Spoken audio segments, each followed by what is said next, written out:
Сәлем достар, бұл құпия каналы, сіздермен бірге Альфия. Достар, бүгін сіздермен бірге супер техникамен бөліскелі отырмын. Бұл техниканы жаңа ай туғанда жасалады.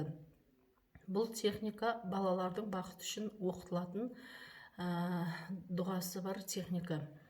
Ол үшін біздерге жаңа ай керек, в день новолуния.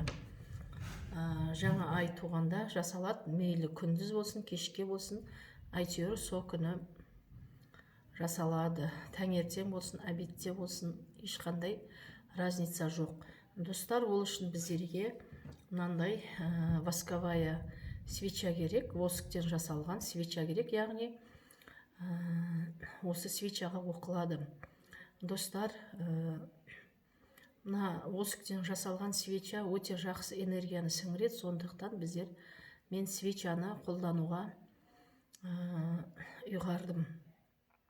Ол үшін осындай свечаны алып, астын подсвечникке салып бекітеміз, немесе салып қоямыз. Ол подсвечнигіңізге байланысты. Менде подсвечник жоқ, сондықтан осы әдеттегідей свечаны өзім былай тұрғызып қойдым. Сіздерге көрініп тұр ма, достар? Осылай жағамыз. Міндетті түрде спичкамен жағамыз. Бұл жерде басқа зажигалка зат жарамайды. Сондықтан міндетті түрде природный материалмен жағу керек. Спичкамен жағамыз. Өстіп жаққаннан кейін, сіздерге көрініп тұр ма, достар? Жаққаннан кейін мына дұғаны мен комментарийға бекітіп қоямын. Дұғаны 7 рет оқисыңыз. Осы свечаны жаққан бойдан дұғаны 7 рет оқисыңдар. Дұғада аттары деген жер болады. Сол аттарына балаларыңыздың атын жазасыздар. Болды, осыдан кейін ештеңе жасамайсыңдар. 7 рет оқып боласыздар. Свеча жанып болу керек.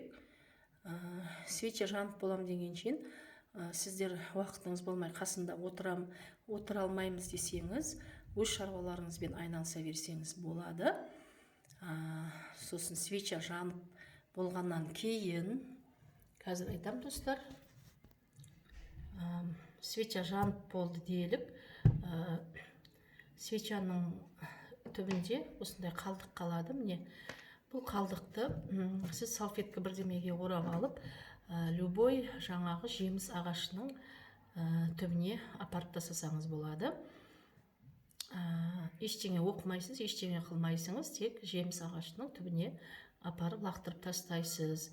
Егер де сіз жеміс ағашын таба алмай жатырсаңыз, онда кәдімгідей жеміс емес ағаштың түбіне салуға болады. Достар, жасап көріңіз. Для профилактики әр айда жаңа ай туған кезде бұны жасасаңыз болады. Балдарыңыздың бақыты үшін, балдарыңыздың жолдары бола бастайды, жолдары ашылады.